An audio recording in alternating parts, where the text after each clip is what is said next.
আজ সামাজিক যোগাযোগ মাধ্যম পুরোপুরি লালে লাল।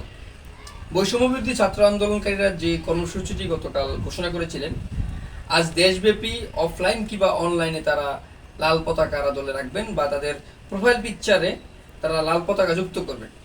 তা ইতিমধ্যে ব্যাপক সাড়া পেয়েছে।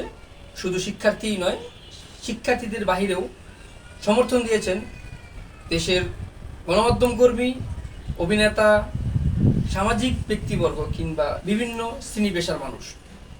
তারা ইতিমধ্যেই যারা ফেসবুকে যুক্ত আছেন, যারা বেশ সরব ফেসবুকে, তাদের প্রোফাইল পিকচারটাতে লাল পতাকা যুক্ত করেছেন।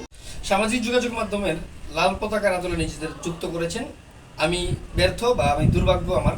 আমি নিজেও চেষ্টা করেছিলাম বহুবার, যে আমি 4বার যুক্ত করার চেষ্টা করেছিলাম প্রোফাইলে লাল পতাকা, কিন্তু দুর্ভাগ্যবশত কিংবা সামাজিক যোগাযোগ মাধ্যমের কোনো ত্রুটি হয়তো বা থাকতে পারে, যার কারণে বারবার ক্যান নট পাবলিশড আমার প্রোফাইল পিকচারটা আসছিল। আমি যাতে এই যে কর্মসূচি কিংবা যে লাল পতাকায় আজ সয়লাভ, সেটিতে যুক্ত হতে পারলাম না। আমার দুর্ভাগ্য, হয়তো এটা আমার জন্যই না, আমি হয়তো বা যুক্ত হতে পারিনি। তবে তাদের যে সমর্থন দেখলাম, আজকের যে সমর্থন, এই সমর্থন দেখে মনে হলো শিক্ষার্থীদের 99% মানুষই এই কর্মসূচিতে সমর্থন দিয়েছেন। সামাজিক যোগাযোগ মাধ্যমের যে সর্বগ্রাসী দেখলাম, ইন্টারনেটের ধীরগতি, পাশাপাশি ফেসবুক তো চলছে না, ভিপিএন দিয়ে যারা ইউজ করছেন তারাই কিন্তু, এই ভিপিএন ইউজাররাই কিন্তু এই লাল পতাকার আদলে নিজেদের নাম লিখিয়েছেন। এতে ব্যাপক সাড়া পেয়েছেন শিক্ষার্থীরা।